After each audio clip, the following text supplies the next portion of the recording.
This is the 7th video of the Battlezips-Noir series, and in this video we're going to look at writing tests for Noir proofs. In the process, we're also going to be exploring the Aztec Typescript libraries and show how they are important for the testing process, and also interacting with Noir proofs in general in TypeScript. Let's go ahead and get started.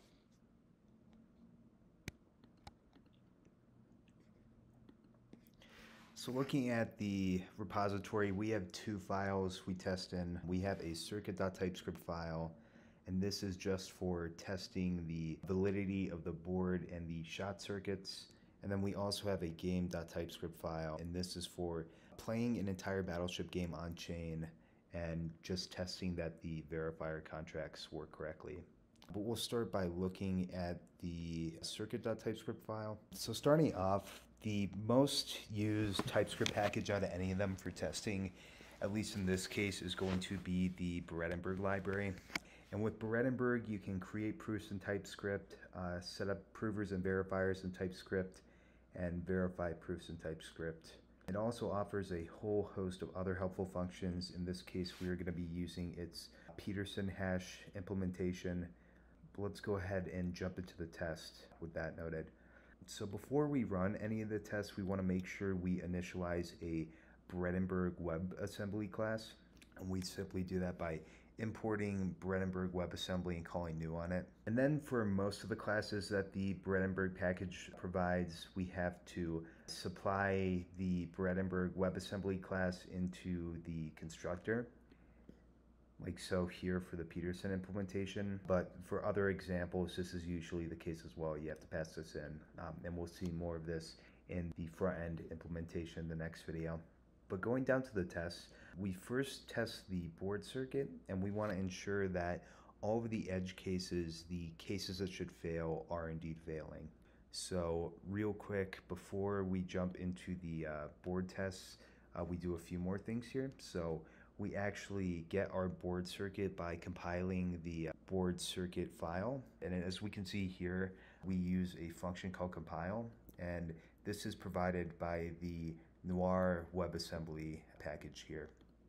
And this is really convenient because it allows us to compile directly from the Noir circuit itself. An alternative to this would be we would compile with Nargo, and to get the circuit in our TypeScript file, we would access that Acer file directly. But this is a bit cleaner and a preferable method personally. But once we have our circuit compiled, we grab the Acer for the circuit by calling that compiled circuit and accessing the circuit value from it. Once we have our Acer representation, we can then set up a prover and verifier with the function provided by Berettenberg. And likewise, like this, you just destructure an array and you have the prover and verifier in TypeScript.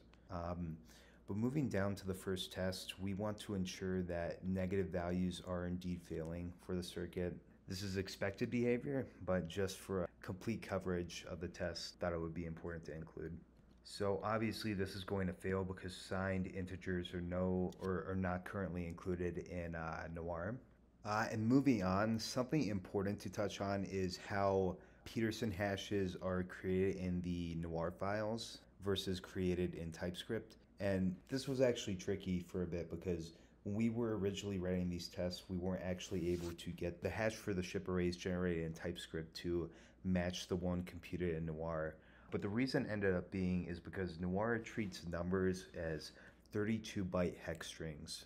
So when we go here and when we make our Peterson hash for the ships in TypeScript, we can see here we are using a function called compress inputs, but to compress the inputs, we have to convert this ship array into an array of buffers that are converted from 32-byte hex strings.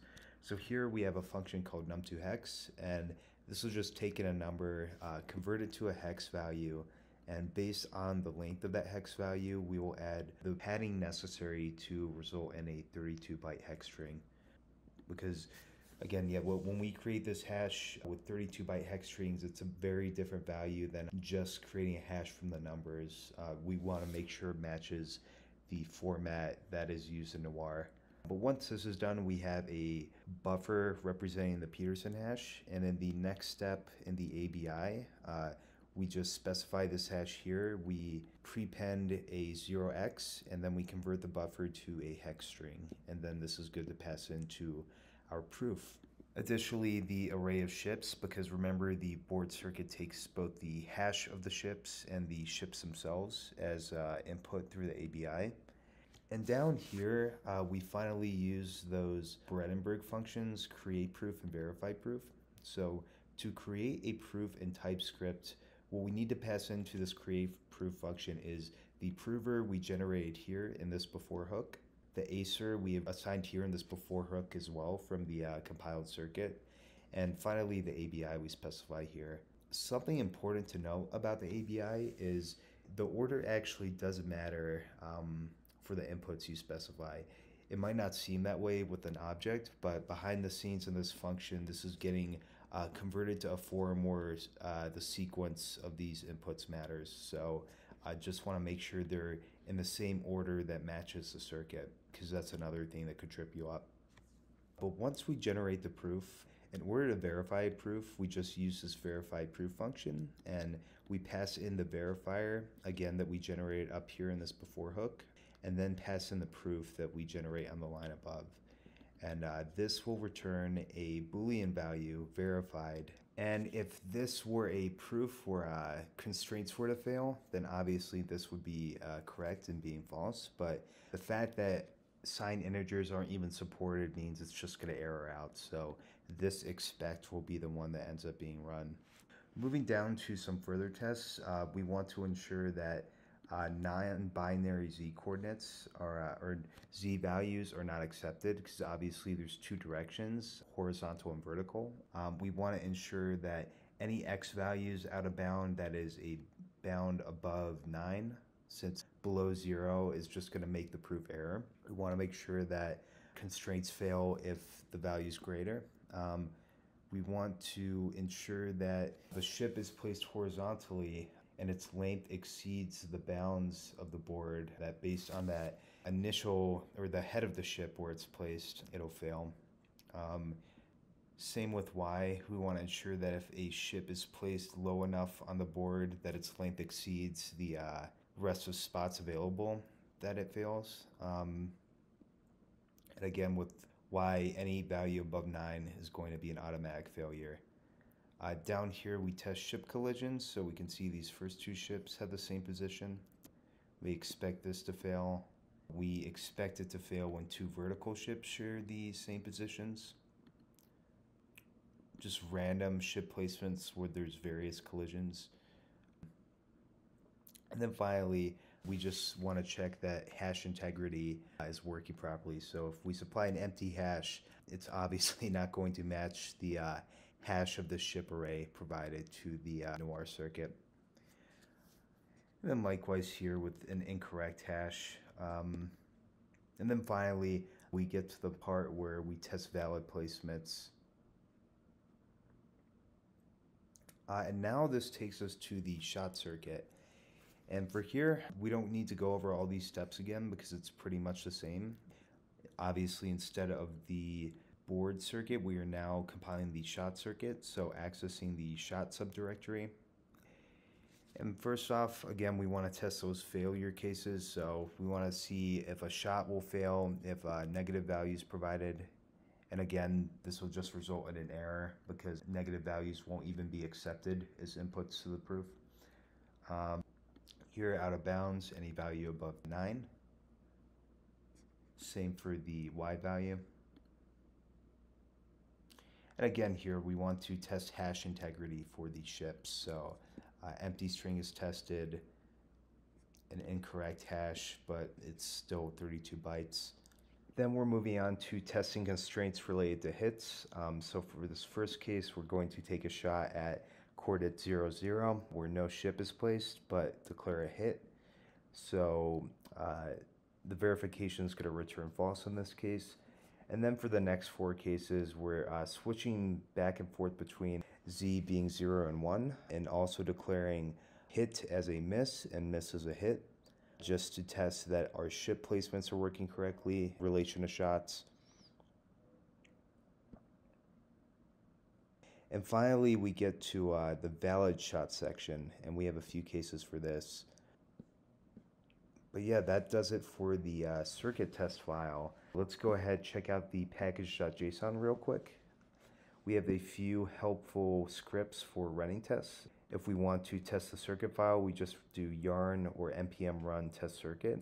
And then for the game, which we'll go over right after this, we do yarn test game or npm run test game.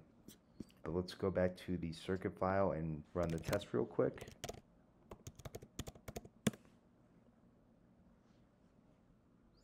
All right, now all of our tests have passed.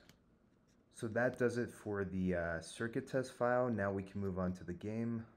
And the setup here is similar to the circuit test file. Let's go down to the before hook. Again, we want to initialize a Brandenburg WebAssembly class. We want to get the signers from our mnemonic that we provide in our env. So we'll name them Alice and Bob. And we have an initialize function here. So we want to pass in the Brandenburg WebAssembly class, and the second parameter would be a forwarder address, and we chose to use meta-transactions. Again, that functionality is built in, but we're not using it in this specific implementation. But let's hop into initialize real quick, and all this really is setting up our contracts. So we're deploying a shot verifier, a board verifier, again the forwarder, we're just going to use address 0, and then we're deploying the game.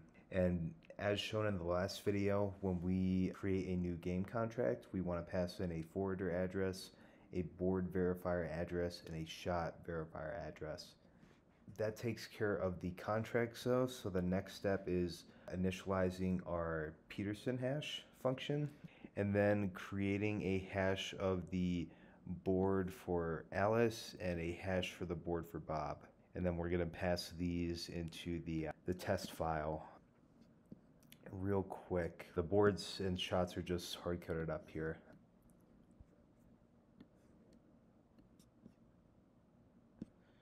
Okay, so going back to the test file, in the next step, we compile both the board and shot circuits and generate a prover and verifier for each of them.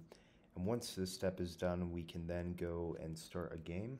So we start off by creating an ABI for Alice's board, and then create a board proof for Alice. And again, the create proof function, the Brandenburg library takes in a prover, an Acer converted circuit, and the ABI we specified up here.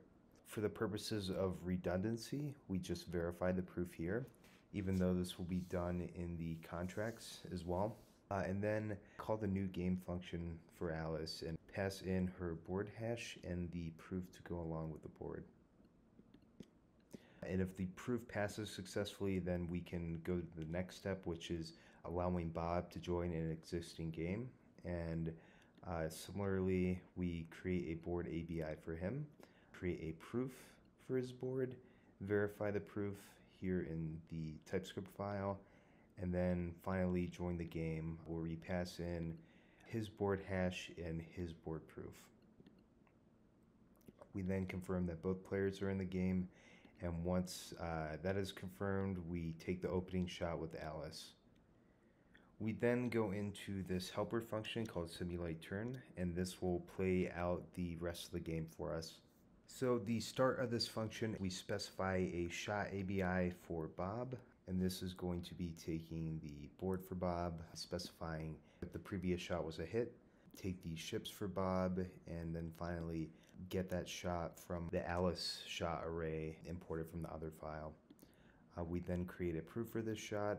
Again, for the purposes of redundancy, verify in the TypeScript file, and then officially take the turn. And we go ahead and pass in true for the hit, pass in the returning buyer shot for Bob, and then pass in the proof that we generated up here. Repeat this for Alice. Create a proof for the shot that Bob took previously, verify again, and then take the turn for Alice. And then we repeat this 32 times in total, and the game concludes with the syncing of Bob's ships in this last part. And here we just specify that last shot ABI for the shot proof. Complete this, and then finally game over. And the rest of the test file is just testing newer contract functionality that didn't exist prior to BattleZips-Noir from the old repo it was forked from. So we're not going to go over it in detail here, but we will go and run the test real quick.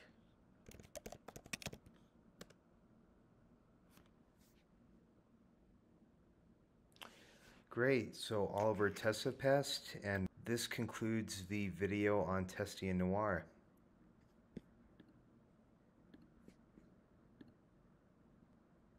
The next video is going to mark a conclusion to the series. We're going to look at where our proofs integrate into a front-end application built in React. This is going to involve a walkthrough of how to set up a React app so that Node native packages are usable inside React Scripts 5. We're going to do a walkthrough of the React code and show where our Noir proofs are integrated. And then finally, we're going to demonstrate the importance of web workers and how they can be used to run the Aztec backend WebAssembly packages, which as of right now are required to run in a React app. But that's going to do it for this video. See you all in the conclusion.